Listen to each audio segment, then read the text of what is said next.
Hello student, today we are going to learn composition of functions. ठीक है, हम यहाँ पे कंपोजिशन ऑफ फंक्शंस पढ़ने जा रहे हैं। इस फंक्शन यहाँ पे जो हम पढ़ रहे हैं कि दो या दो से ज़्यादा फंक्शंस को हम कैसे मर्ज कर सकते हैं, कैसे मिला सकते हैं, उसके बारे में पढ़ने जा रहे हैं। ठीक है, सबसे पहले हम अगर यहाँ पे देखें G X equals to X plus one, हम वैसे हमारे पास तीन फंक्शन है।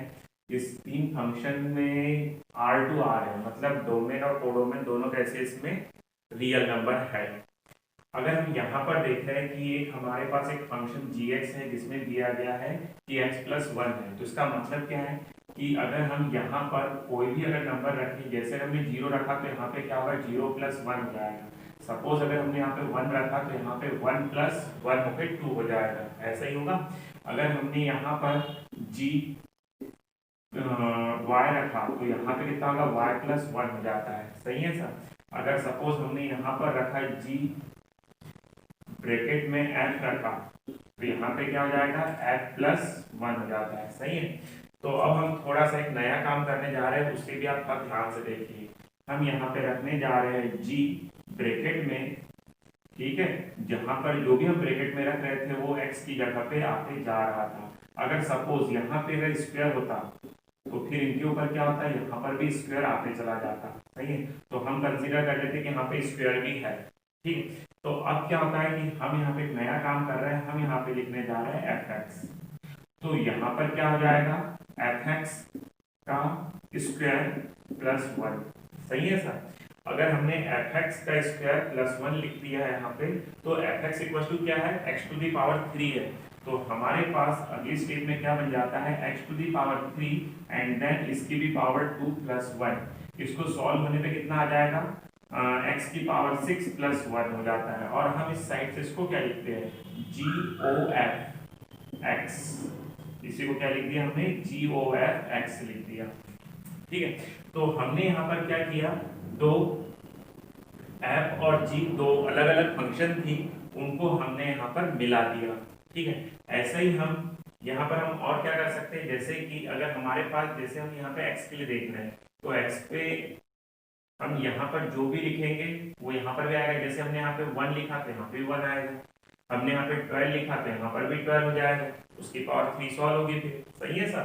वैसे ही अगर हम यहाँ पर अब क्या कर देते हैं, यहाँ पे x की जगह पर हम यहाँ पर लिख देते हैं hx लिख दिया हमने, तो यहाँ पर भी क्या हो जाएगा, ये hx हो जाएगा। ठीक है, इसको हम यहाँ पे क्या लिख रहे हैं, hof x, और इधर से हमने यहाँ पे क्या लिख देते हैं, hx की वैल्यू कितनी हमारे पास में, sin x है, तो दैट्स व्हाई यहाँ पे हो जाता है sin x की पावर 3, या इसको हमने ऐसा लिख दिया। तो हमने यहाँ पर क्या किया, कई प्रकार दो या दो से ज्यादा फंक्शंस को भी हम यहाँ पे क्या कर सकते हैं, मर्ज कर सकते हैं। जैसे अगर हम यहाँ पर देख रहे हैं कि क्या हुआ, यहाँ पर हमको एच ओ एच एक्स हमको यहाँ मिल चुका है, जिसकी पावर इतनी है। अब हम यहाँ पे क्या देखते हैं कि हम इसको एक नए तरीके से और लिखते हैं, एच ओ जी, और हमने यहाँ पर लिख दिया x की जगह पर। ठीक है, जो x की जगह पे आएगा वो यहाँ पर भी आ जाता है ना।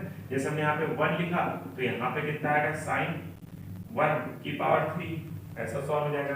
अगर हमने यहाँ पे 30 डिग्री लिखा तो यहाँ पर भी 30 डिग्री हो जाएगा, फिर उसका सॉल्यूशन आ जाएगा। पर अब हम यहाँ पर क्या लिखने जा रहे हैं, हम यहाँ पे लिखने जा रहे हैं जी एक्स लिख दे रहे हैं, हम यहाँ पे लिख दे रहे हैं जी एक्स।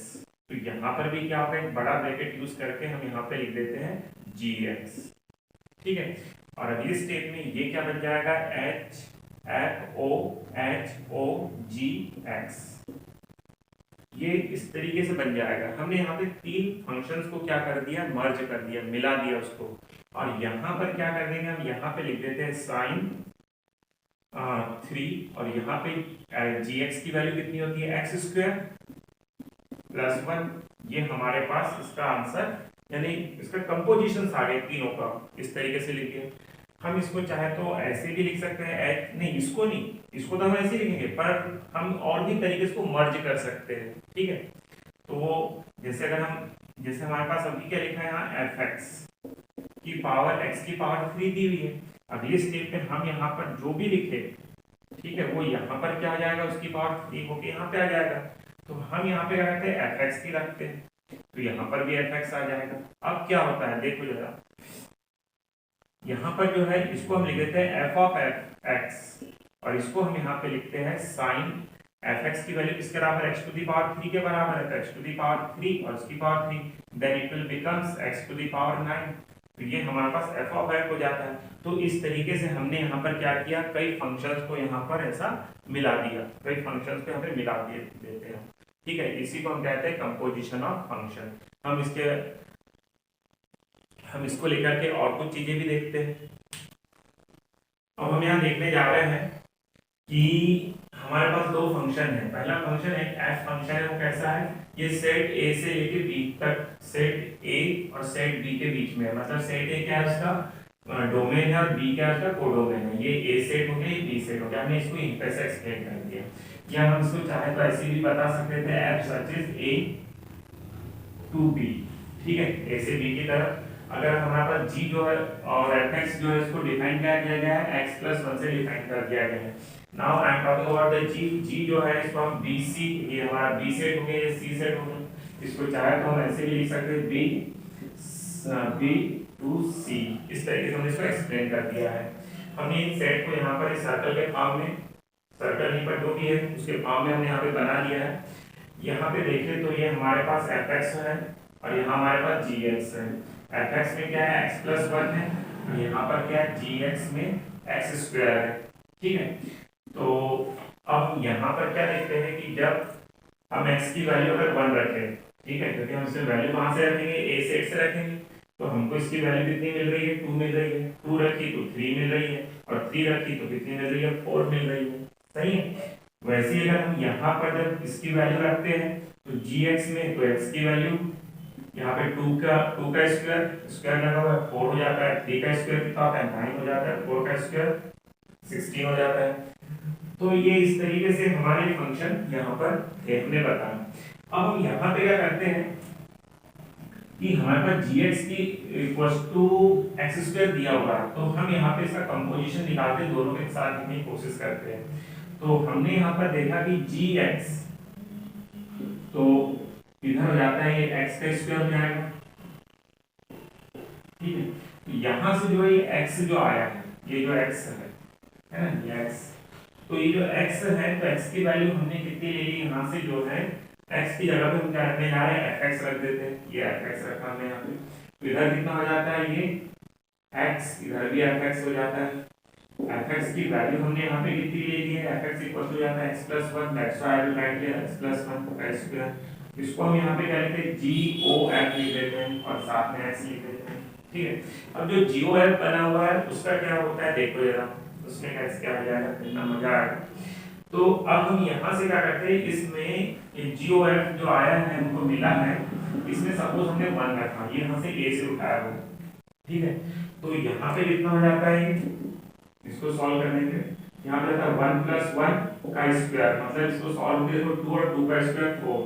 क्या समझ में आया कि 1 रखने पे हमको यहाँ पे क्या मिल रहा है, 4 मिल रहा है। ठीक है, क्या मिल रहा है, 4। ये देखो, ये 1 रखा हमको तो हमको डायरेक्ट 4 मिल गया, क्योंकि दोनों फंक्शन को हमने मिला दिया। ठीक है, वहीं पे अगर सपोज अगर हम 2 रख देते हैं यहाँ पे, तो GOF में 2 रखा हमने, तो हमको यहाँ से क्या मिल रहा है, इसमें 2 + 1 यानी कि 3 का स्क्वायर मतलब 9। मतलब कि हमको जो है यहाँ पर 3 रखने पर, ये जो 3 रखा हमने, उससे हमको क्या मिल रहा है, 9 मिल रहा है। ऐसे अगर हम 3 रखेंगे तो हमको क्या मिलेगा, 16 मिलेगा। मतलब जो हमको GOF आया है, जो GOF x = x + 1 है, तो इसका डोमेन और कोडोमेन क्या हो जाएगा, क्या हो जाता है, GOF इसमें a, देखो a इसका डोमेन हो रहा है। ठीक है, और कोडोमेन क्या हो रहा है, इसका c हो रहा है। देखिए क्वेश्चन हमारे पास दिया हुआ है, ये पढ़ने जा रहे हैं हम। हमारे पास में दो फंक्शन, एक f और एक g है, जिसमें ये इसका क्या दिया हुआ है, यहाँ पर जो पोर्शन दिया हुआ है, ये वाला पोर्शन। ठीक है, ये हमारा क्या है, इसका डोमेन है, और इधर का एक कोडोमेन है। एंड नेक्स्ट वन, यहाँ पर जो है इसका ये कोडोमेन है, इसका ये डोमेन है, और इधर क्या कोडोमेन हो गया। ठीक है, यहाँ पर कुछ इसको इस तरीके से डिफाइन किया गया है कि f2 = 3 होता है, f3 = इक्वल टू 4 होता है। ये इस तरीके से और सारी चीज़ें इसमें डिफाइन की है। हम इसको थोड़ा सा सर्कल बना करके जैसा हम बनाते हैं वैसा हम इसको समझ लेते, थोड़ा सा तो समझने में और अच्छा हो जाएगा। ये देखिए हम यहाँ पे एफ वन इधर ले लिया, यहाँ पे जी ले लिया, इसके एलिमेंट लिखे 2 3 4 5 एंड नाउ हियर इज 3 4 5 9 आ गए हमारे पास। और इसके एलिमेंट इधर कितने 7 11 15। अगर हम एफ पे देखें तो क्या कहा गया है, एफ टू इक्वल टू 3 होता है, मतलब एफ टू इक्वल टू 3 देख लीजिए हमने यहाँ पे, एफ थ्री इक्वल टू 4 होता है, 4 ले लिया है। और यहाँ पे जो है एफ 4 और 5 इक्वल टू 5 ही होता है, मतलब दोनों की सेम इमेज है। ठीक है, ये अभी भी फंक्शन है, ठीक है, सबकी इमेज बन रही है। वहीं पे देखने जा रहे हैं G3 की वैल्यू कितनी है, बोले G3 और G7 की, G4 की वैल्यू 7 है, ठीक है, इन दोनों की इमेज सेम बन रही है। एंड 5 और 9 की इमेज भी कैसी बन रही है, सेम बन रही है। ठीक है, तो ये हमने यहाँ पे एक फंक्शन इसको जैसे की मैपिंग कर दी हमने। हमको यहाँ पर क्या कैलकुलेट करना है, हमको कॉफ GOF कैलकुलेट करना है। तो GOF x इक्वल टू क्या होगा, तो यहाँ पे आता है G और यहाँ पे जाता है ये fx, ठीक है, ये हो जाता है fx इक्वल टू। तो अब हम यहाँ पे क्या रखते हैं कि अगर x की वैल्यू हम यहाँ से ये उठा लेते हैं, 2 ले लेते हैं यहाँ से 2, तो यहाँ पे कितना हो जाएगा G और ब्रैकेट में fx और x की जगह पे हमने यहाँ पे क्या रख देते हैं, 2 रख देते हैं। ओके, तो हमको दिख रहा है कि f2 की वैल्यू कितनी आ रही है, 3 आ रही है, तो दैट्स व्हाई अगली स्टेज में क्या हो जाएगा, ये f3 हो जाता है, तो इसकी वैल्यू 3 होती है। और G3 की वैल्यू कितनी होती है, 7, तो 7 आ गई। ठीक है, G3 की वैल्यू कितनी होगी, 7 होगी।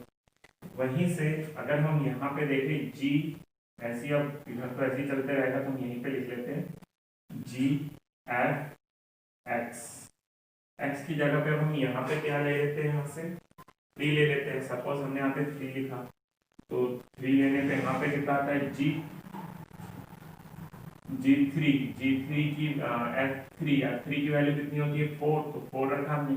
G4 की वैल्यू कितनी हो जाएगी, 7, so that's why I am getting here again 7 मिल गया मुझे यहाँ पे।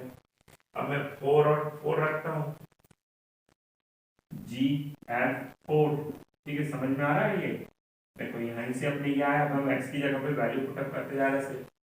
अगली स्टेप में हो जाता है, यहाँ से हमने इसको ऐसा का 4, तो f4 की वैल्यू कितनी हो जाती है हमारे पास, 5 है, तो G ब्रैकेट में 5 हो जाएगा। G5 की वैल्यू कितनी 11 है, तो हमने यहाँ पे 11 ले लिया। वैसे ही अब हम G और ब्रैकेट में यहाँ पर कितना ले लिया हमने, यहाँ से 5, ठीक है, 4 हो गया, 5 ले लेते हैं, तो F5 ले लिया हमने। तो इसके लिए यहाँ से कितना हो जाता है, G5 F5 इक्वल टू 5 हो जाता है, तो 5 लिख दिया हमने यहाँ पे, ये हो जाता है G5। और G5 की वैल्यू कितनी होती है, 11 के इक्वल होती है, तो हमने यहाँ पे इसको 11 लिख दिया। ठीक है, तो ये कहे कि कॉफ अपने जो कॉफ थे उसके आंसर आ गए हमारे पास। हम चाहे तो इसको ऐसे भी लिख सकते हैं, GOF इक्वल टू सेट बना करके इसके पेयर, ऑर्डर्ड पेयर, ऐसे कि अगर 2 रखते हैं तो हमको 7 मिलता है, 3 रखते हैं तो भी हमको 7 मिलता है, 4 रखते हैं तो हमको 11 मिल जाता है, अगर 5 रख देते हैं तो भी 11 मिल जाता है। ठीक है, एक ये क्वेश्चन हमारे यहाँ पे।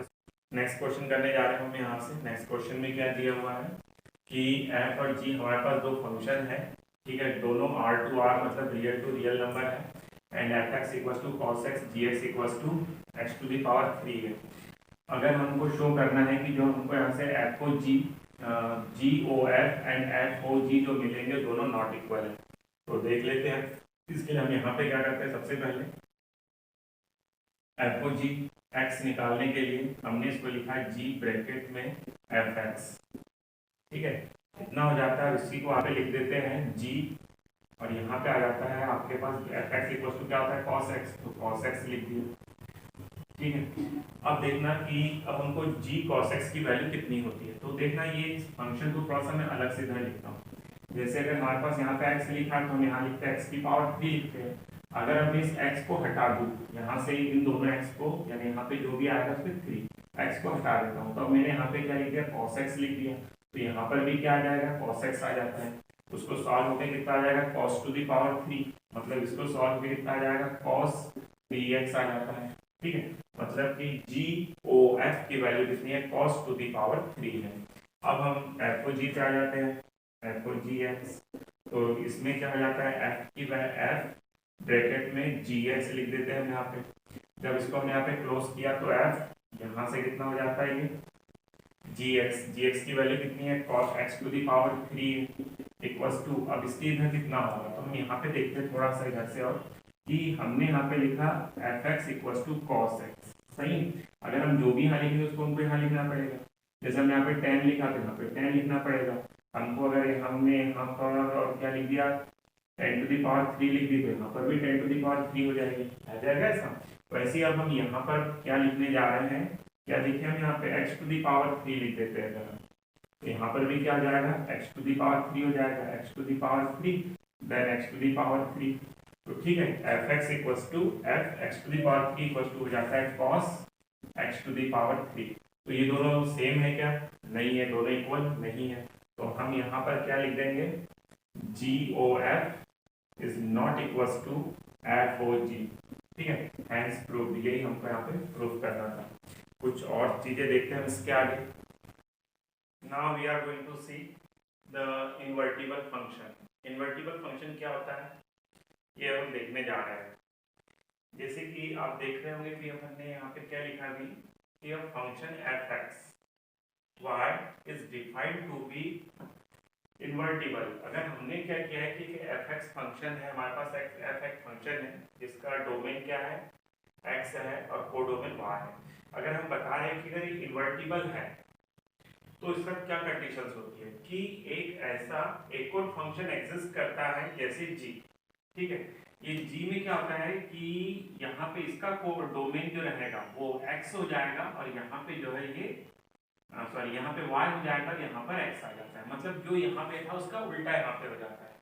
और उसके बाद जब हम गॉस को सॉल्व करेंगे, ठीक है, जब हम गॉस को सॉल्व करेंगे तो हमें क्या मिलता है ix मिलता है। ये ix क्या होता है तो वो भी हम बताएंगे।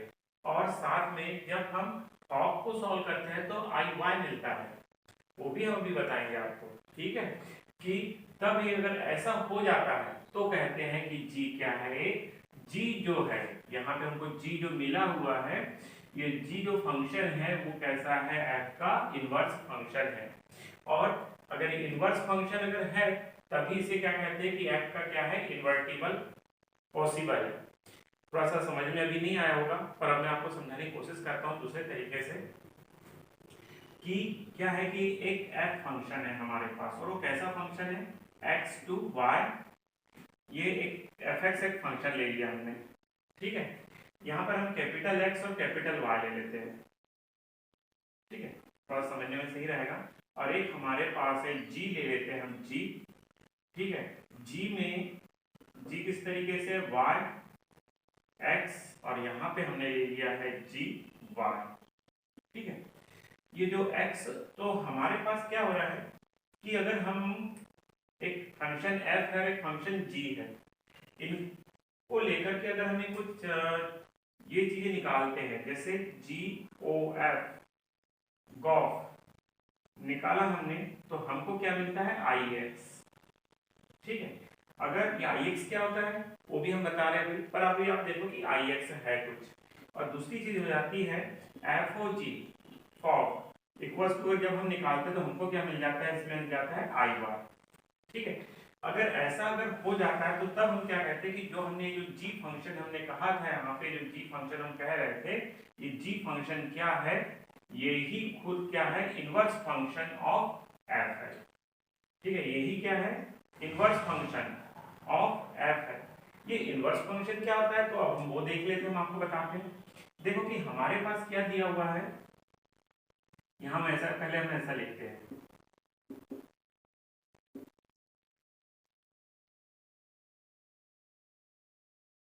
तो हम यहाँ पे क्या देख रहे थे कि f एक फंक्शन है। ठीक है, इसका कोडोमेन हो गया सॉरी डोमेन हो गया, ये कोडोमेन है और fx equal to x square. ये g है, ये हमारा कोडोमेन डोमेन है, इसका ये कोडोमेन है, ये इसके जो फंक्शन ये हो जाता है। अगर हम f के लिए देखें यहाँ पर, तो f के लिए हमको यहाँ पर क्या मिलता है f में कि 1 2 3 ये डोमेन हो गया, इधर जाता है 1 4 9, तो fx equals to x square हो जाता है।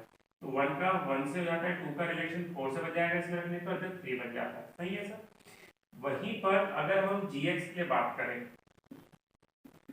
तो gx में क्या दिया है हमारे पास में,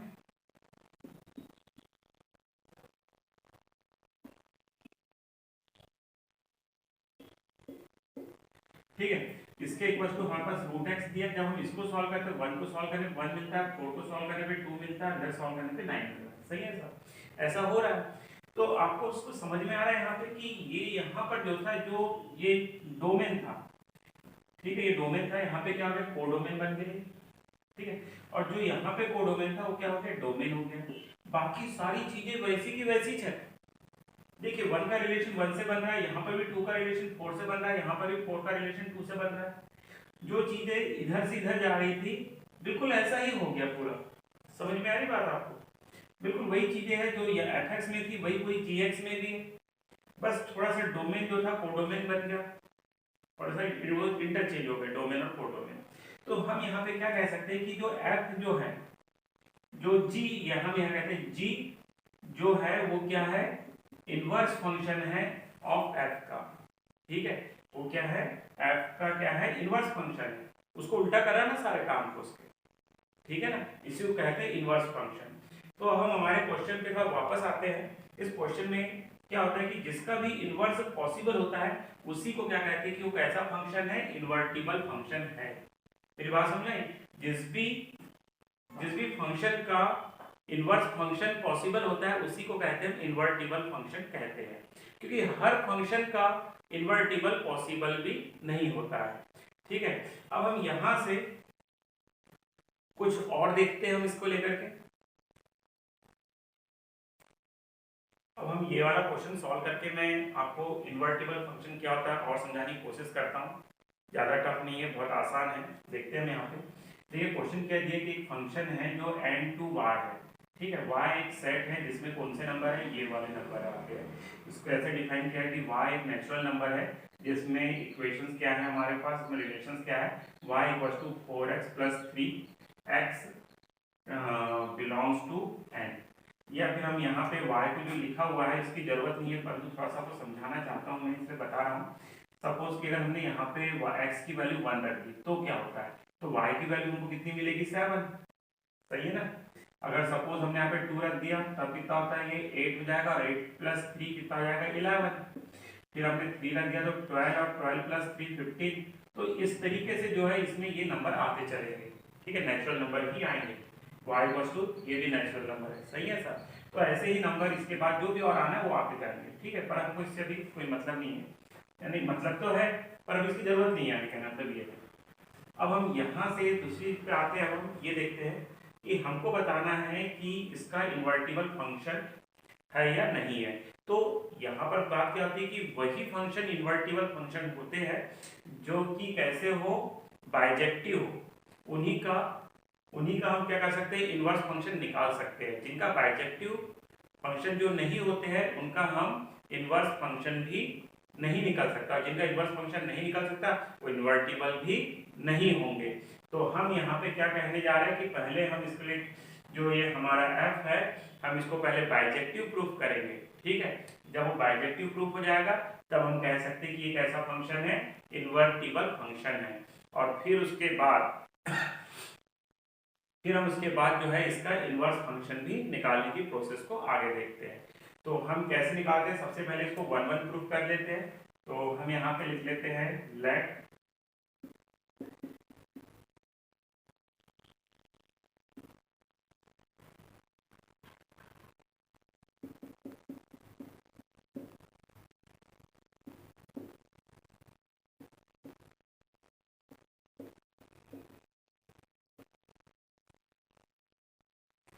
क्या लिखा हमने यहाँ पर कि x1 और x2, ठीक है, x1 और x2 जो दो नंबर है कहाँ से बिलोंग करते हैं, नेचुरल नंबर से, जिसमें अगर हम इसकी वैल्यू इसमें रख भी दें तो हमको क्या इक्वल आंसर मिलेंगे। ये हमने यहाँ पे एज्यूम कर लिया, ठीक है। वैल्यू पुट अप कर देते हैं। की वैल्यू हमने यहाँ पे पुटअप की, तो उसको सॉल्व होने पे क्या मिलेगा हमको, x1 इक्वल टू x2 मिलता ही है। इसका मतलब क्या है कि ये 1 1 तो है, ठीक है, ये 1 1 है।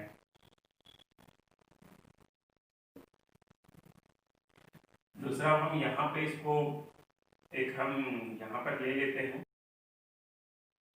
देखिए हमने यहाँ पे क्या लिख दिया है कि ये जो y जो है हमारे इस ये जो ये वाला y था, ठीक है, जो हमारा कोडोमेन था, उसका कैसा है, ऑर्बिटरी एलिमेंट है, ठीक है, उसका हमने एलिमेंट ले लिया।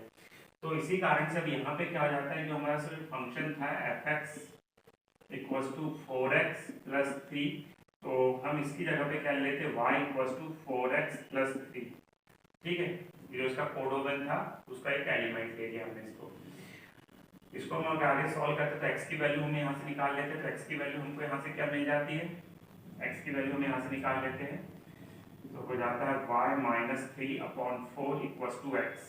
ये x की वैल्यू मिल गई। अब हम इसको लेके हम कहाँ रख देंगे, हमारे fx में रख देते हैं। fx में अगर रख भी दिया हमने तो हमको यहाँ पर क्या मिल जाता है, यह यहाँ पर रख देते हैं इसमें, तो यहाँ से जो है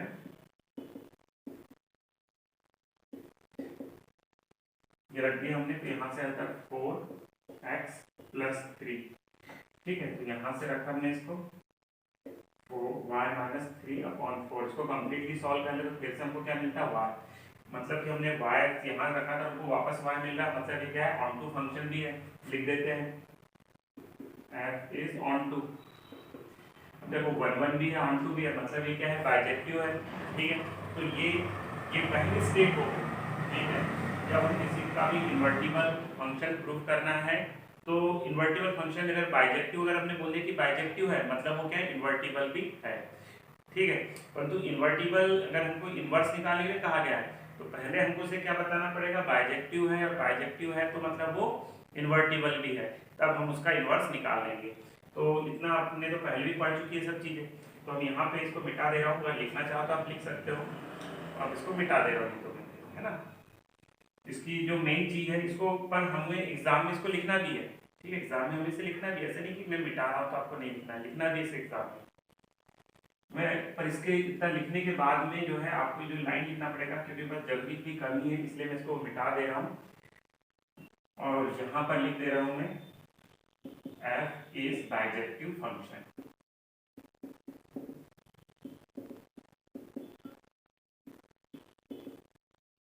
ठीक है, f क्या बाइजेक्टिव फंक्शन है। अब हम यहाँ से देखते हैं इसका इन्वर्स हमको निकालना है, ठीक है। तो अभी हमने जब उस समय देखा था, हमको वहां पे मिला था, हमने निकाला था y इक्वल्स टू, ठीक है, y इक्वल्स टू x, क्या निकाला था हमने यहाँ से, x की वैल्यू निकाली थी ना हमने, x y minus 3/4 equals to x, ये निकाला था हमने।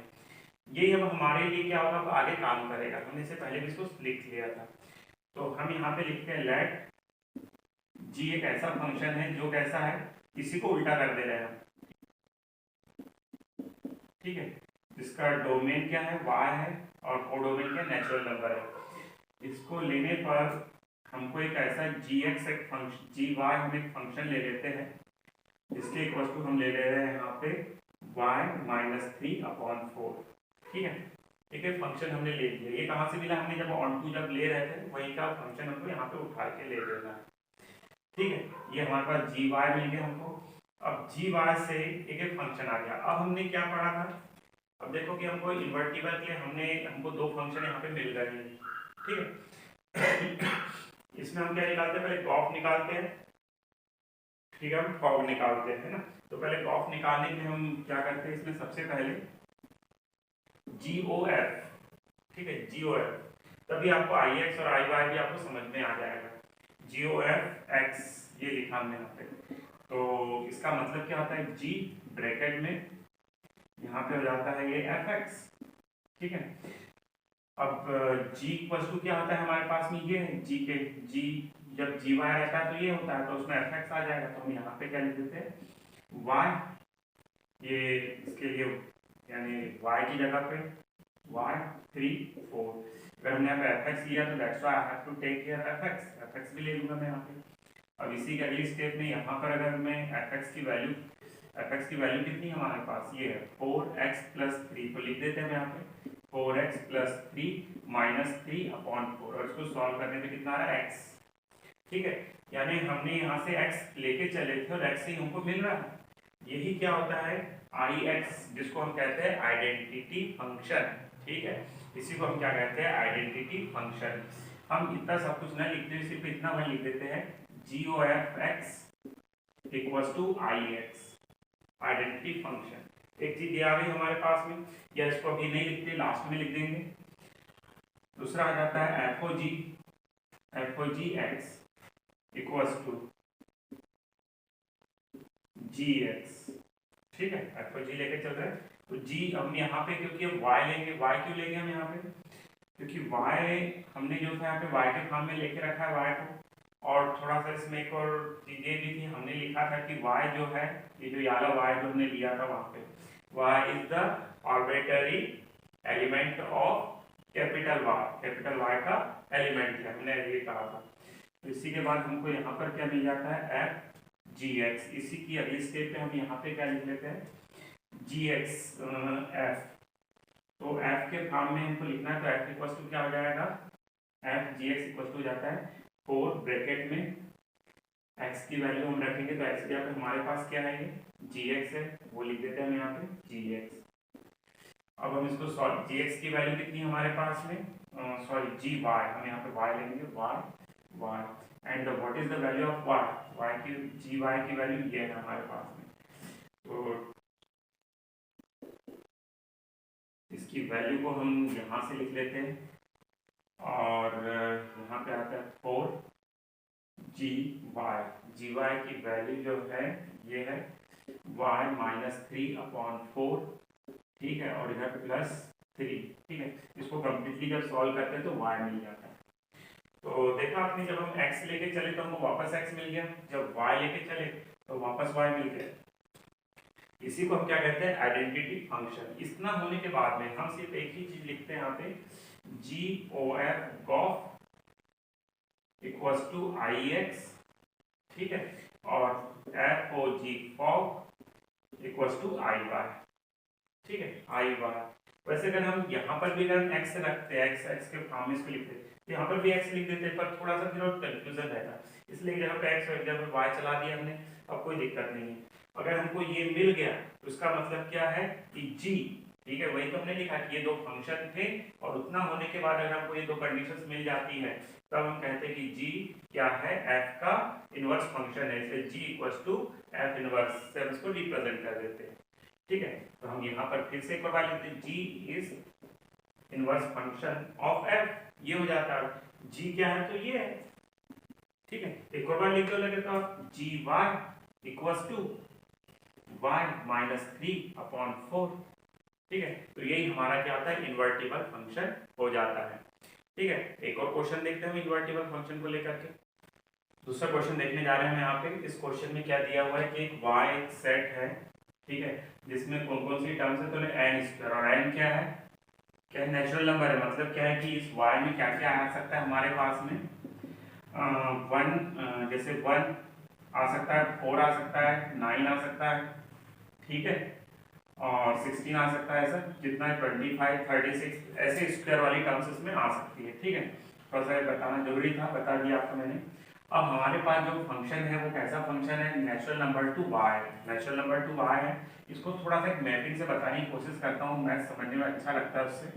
n² अगर है तो इधर हमारा ये n हो जाता है, इधर क्या हो जाता है, y हो जाता है, क्योंकि उसने पहले बोल दिया y में क्या रहेगा, तो 1, 4, फिर 9, 16 एंड ऐसा चलते जाएगा, बोलिए जितने भी नेचुरल नंबर है सबके लिए। एंड नाउ हियर इज, इसमें जो है 1, 2, 3, 4, 5, देखो 1 का रिलेशन यहाँ पे रखने पे 1 से बन रहा, 2 से, 4 बन रहा, 3 से 9, तो ये इस तरीके से रिलेशन यहाँ बनते जा रहे हैं, ठीक है। तो अब हमको यहाँ पर क्या बताना है कि अब हमको ऐसे नंबर बताना है, ऐसा एक फंक्शन बताना है, इसका इन्वर्टिबल निकालना है, f का हमको क्या निकालना है, इन्वर्टिबल। तो कैसे निकालेंगे इन्वर्टिबल, देखते हैं इसमें। तो इन्वर्टिबल बताने के लिए सबसे पहले हम इसका क्या बताएंगे, बाइजेक्टिव प्रूफ कर देते हैं, ठीक है। और बाइजेक्टिव इसका प्रूफ कर दिया तो बाइजेक्टिव बड़ा आसानी से प्रूफ हो जाएगा, हम इसको 1 1 बता देते हैं, जैसे हम f1x f2x ऐसा ले लेते हैं, उसके बाद हमको f1 इक्वल टू f2 मिल जाएगा, तो ये 1 1 प्रूफ हो जाता है। फिर इसके इक्वल टू हम जब y equal to root x क्या ले लेते हैं, n स्क्वायर ले लेते, n ले लिया हमने n स्क्वायर, तो n की वैल्यू कितनी मिल जाएगी हमारे पास में, y रूट y मिल जाता है। ठीक है, इसको उठा के हमारे फंक्शन में रख दिया हमने f रूट y। ठीक है, या फिर इसमें n की वैल्यू है ना, इसमें जो था n था, यहाँ पे n equal to n square, तो हमने यहाँ से n की वैल्यू कितनी मिली हमको, रूट x। ठीक है, ऐसा भी कह सकते रूट x, तो ये रूट x की वैल्यू हमने यहाँ पे रखी, सॉरी रूट y की वैल्यू, तो हमको यहाँ पे क्या मिलता है, रूट y, इधर भी स्क्वायर, तो स्क्वायर से कट जाएगा, हमको वापस y मिल गया। मतलब ये क्या 1 1 भी है और 2 भी है, इसका मतलब ये क्या बाइजेक्टिव भी हो गया। ठीक है, तो इसी को हम जब बाइजेक्टिव प्रूफ हो चुका है तो लिख देते हैं, मैं यहाँ पे पिछले मैथ्स में नहीं लिखा था, पर जब आपने हर मैथ्स में जरूर लिखना, मैं भूल गया था, तो हम यहाँ पे क्या लिखते हैं, f is bijective function, thus f is invertible function. ठीक है, ये क्या है, इन्वर्टिबल फंक्शन है, ये हम लिख दिया यहाँ पे। अब हमने इतना इन्वर्टिबल लिख दिया, तो अब हम यहाँ पे क्या करते हैं, एक ऐसा करते हैं, इसके इक्वल टू जैसे हमने अभी देखा था, जब हमने उसका ऑन टू जब अभी प्रूफ किया था, तो हमको क्या मिला था, n equal to root y मिल गया था। ठीक है, तो बस यही हमारे लिए क्या हो जाएगी, नई फंक्शन बन जाती है। तो हम यहाँ लिखते हैं लेट, जो है कि g एक फंक्शन हो जाती है, जो कैसी होगी, इसकी उल्टी हो जाती है, अपोजिट इसकी जाती है, अपोजिट हो जाती है, तो y टू n हो जाएगा, और ये फंक्शन यहाँ पे बन जाता है एफ वाई। ठीक है, एक y यहाँ पर क्या है, आर्बिटरी, अपना आर्बिटरी एलिमेंट, एक मन ग्रंथ हमने अपनी तरफ से एक एलिमेंट ले लिया, जो कहाँ से बिलोंग करता है, तो अगर उस समय नहीं भी लिखा था तो यहीं पे हम लिख देते हैं y equals to root y। ठीक है, ऐसा लिख दिया हमने इसमें। ठीक है, इसमें y लिख दिया, जहाँ पर ऐसा कर इसके बाजू में थोड़ा सा ऐसा लिख देते हैं हम कि y बिलोंग्स टू y। ठीक है, जो ये वाला y है ये कैपिटल Y से बिलोंग करता है। ठीक है, अब जब अगर हमको ये मिल गया तो हम यहाँ पे क्या निकाल लेते हैं, GOF निकाल लिया हमने, सबसे पहले इसको निकाल लेते हैं, तो इसकी इक्वल टू क्या होता है, G ब्रैकेट में यहाँ पे हो जाता है ये fx आ गया। अब x इक्वल टू x। ठीक है, तो पहले हम g के इक्वल टू क्या आ जाता है, और g g के इक्वल टू आ जाता है हमारे पास में ये, अच्छा यहाँ पे n दिया हुआ है ना, तो हम यहाँ पे भी n ले लेते हैं, इसमें n दिया हुआ है, n ही ले लो इसलिए n। ठीक है, ये n हो जाता है, तो जैसे इससे अगर हम यहाँ देखें तो हमको यहाँ पर मिल जाएगा ये रूट में, इसको सॉल्व करने पे n स्क्वायर। ठीक है, हो सकता है आपको थोड़ा समझ में नहीं आया, तो मैं इसको थोड़ा सा समझाने की कोशिश करता हूँ कि जो हमको दिया हुआ है यहाँ पर G Y equal to root Y, अगर अब मैं g की जगह पे यहाँ पे क्या करता हूँ, y की जगह पे अगर 1 रख दिया तो यहाँ पे क्या आएगा, 1 आएगा ना, यहाँ पे क्या आएगा, 1 आएगा। ठीक है, 1 आ जाता है, यहाँ पे रूट में 1 आ जाता है, अगर मैंने यहाँ पे 10 रख दिया तो रूट में 10 आ जाएगा, यहाँ पे आता है 12, तो यहाँ पे रहता है रूट 12 हो जाएगा अपने पास। ठीक है, क्या होता है, रूट 12। ठीक, परंतु अगर हमने यहाँ पे क्या रख दिया, fn रख दिया, g fn रख दिया, तो ठीक है, हमने यहाँ पे रूट में भी क्या होता है, fn हो जाता है, और fn की वैल्यू कितनी होती है, fn की वैल्यू n स्क्वायर, तो यहाँ पे अगली स्टेप में क्या जाएगा, n स्क्वायर।